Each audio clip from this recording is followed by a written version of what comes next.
আসসালামু আলাইকুম, সবাই কেমন আছেন?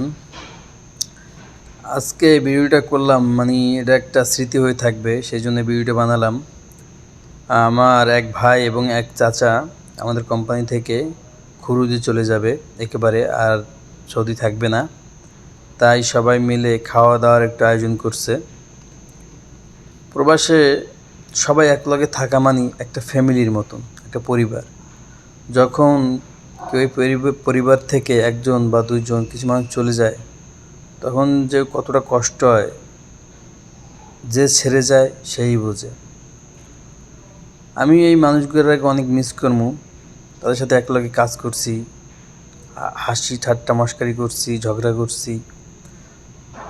সবার সাথে আমার মনে হয় আর দেখা হবে না, তাই ভিডিওটা করলাম। আশা করি কেউ বাজে কমেন্ট করবেন না। প্রবাসে যারা থাকে তাদের কষ্ট বোঝার মতো কেউ নাই, একমাত্র আল্লাহই বোঝে। আল্লাহ হাফেজ, সবাই ভালো থাকবেন, আমাদের জন্য দোয়া করবেন।